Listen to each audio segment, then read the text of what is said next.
আসসালামু আলাইকুম। আজকের পর্বে আপনাদেরকে স্বাগত জানাচ্ছি। এই শীত মৌসুমে আজকে তৈরি করে দেখাচ্ছি ভাপা পিঠা। একদম পারফেক্টভাবে তৈরি হয়েছে এই পিঠাটা। এই পিঠাটা হয়েছে একদম নরম তুলতুলে, খেতে অসাধারণ। আমি এই পিঠাটাকে বানিয়ে নিয়েছি মিনি রাইস কুকারের মাধ্যমে। আপনি চাইলে যে কোনো পাতিলের মধ্যে ছাঁকনি দিয়ে পিঠাটা তৈরি করে নিতে পারেন। তো এবার আসুন আমরা পিঠাটা তৈরি করে নিই। পিঠা তৈরি করার জন্য প্রথমে আমি একটি বোল নিয়ে নিয়েছি, আর এখানে আমি 4 কাপ পরিমাণ ভেজা চালের গুঁড়া নিয়ে নিয়েছি।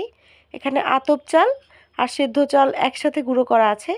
আপনি চাইলে শুকনো চালের গুঁড়া দিয়েও এটা করে নিতে পারেন। এবারে চালের গুঁড়োগুলোর মধ্যে আমি স্বাদ মতো লবণ অ্যাড করে দিয়েছি, আর হাফ কাপ পরিমাণ লিকুইড তরল দুধ নিয়ে নিয়েছি। আর এই দুধটাকে অল্প অল্প পরিমাণে দিয়ে ভালোভাবে মিশিয়ে নিচ্ছি।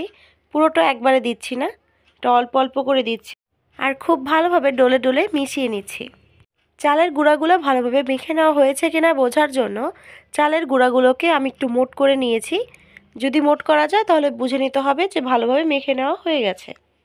এবারে আমি চালের গুঁড়াগুলোকে ভালো মতো ছেঁকে নিচ্ছি বা চেলে নিচ্ছি।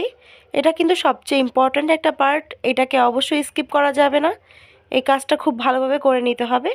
যদি স্কিপ করা হয়ে যায় তাহলে কিন্তু পিঠাটা ভালো হবে না, আর যদি এটা করে নেন তাহলে কিন্তু পিঠাটা নরম তুলতুলে হবে। এবারে আমি মিনি রাইস কুকার নিয়ে নিয়েছি, আর পিঠাটা ভাপিয়ে নেওয়ার জন্য অল্প পরিমাণে পানি এটাতে গরম হতে দিয়ে দিচ্ছি। আর এই ফাঁকে আমি পিঠার শেপগুলোকে দিয়ে নিচ্ছি। এর জন্য প্রথমে আমি একটি পিঠার মোল্ড নিয়ে নিয়েছি। আপনি চাইলে যে কোনো ছোটো আকৃতির বাটি ব্যবহার করতে পারেন। তারপর আমি চালের গুঁড়া অল্প পরিমাণে দিয়ে নিজের স্বাদ অনুযায়ী গুড় ব্যবহার করছি। এখানে খেজুরের গুড়টা ব্যবহার করছি, আপনি চাইলে যে কোনো গুড় ব্যবহার করতে পারেন। তারপর আমি আবার চালের গুঁড়া দিয়ে নিয়েছি, আর এবারে অ্যাড করে দিচ্ছি কোরানো নারিকেল। এরপর আমি আবারও চালের গুঁড়া উপর থেকে ছিটিয়ে দিচ্ছি, আর আলতো হাতে একটু চাপ দিয়ে নিচ্ছি। এক্ষেত্রে কিন্তু বেশি চাপাচাপি করা যাবে না, আলতো হাতে এটাকে প্রেস করে নিতে হবে। এইদিকে আমার পানিটা কিন্তু সম্পূর্ণভাবে গরম হয়ে গিয়েছে। এবারে আমি ছিদ্রযুক্ত বাটিটা ব্যবহার করছি ভাপিয়ে নেওয়ার জন্য।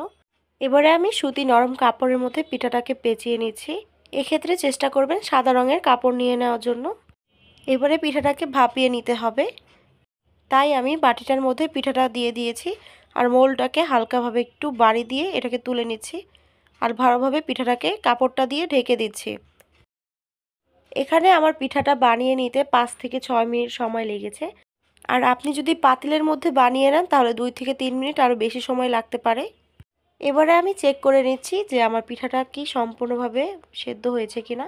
যদি সেদ্ধ হয়ে যায় তাহলে আমি তুলে নিচ্ছি। আর আপনাদের বোঝার সুবিধার্থে আমি আরও একটি পিঠা বানিয়ে দেখাচ্ছি। আশা করছি যদি আপনি সম্পূর্ণভাবে আমার প্রসেসটা ফলো করেন তাহলে কিন্তু আপনার পিঠাটাও আমার মতো একদম নরম তুলতুলে আর 100% পারফেক্ট হবে। আর ঘরেই যদি এত পারফেক্টভাবে পিঠাটা তৈরি করে নেওয়া যায় তাহলে বাহির থেকে কেন আর কিনে খেতে যাবেন বলেন। আর একবার যদি সবাইকে বানিয়ে পিঠাটা খাওয়ান তাহলে কিন্তু বারে বারে আপনার কাছে বানিয়ে দেওয়ার রিকোয়েস্ট আসতেই থাকবে। আর এই তো আমার পিঠাটা কিন্তু সম্পূর্ণ তৈরি হয়ে গিয়েছে, মাশাআল্লাহ কত সুন্দর হয়েছে। আর এই পিঠাটা কিন্তু বাইরের কেনা পিঠা থেকেও কয়েক গুণ বেশি মজার হয়েছে। আপনি যদি আমার পিঠা বানানোর প্রসেসটা সম্পূর্ণভাবে ফলো করে বানিয়ে নেন তাহলে কিন্তু আপনার পিঠাটাও হবে একদম সফট, নরম তুলতুলে আর 100% পারফেক্ট। তো আজকের মতো বিদায় নিচ্ছি, দেখা হবে অন্য একটি পর্বে। সে পর্যন্ত ভালো থাকুন। আল্লাহ হাফেজ।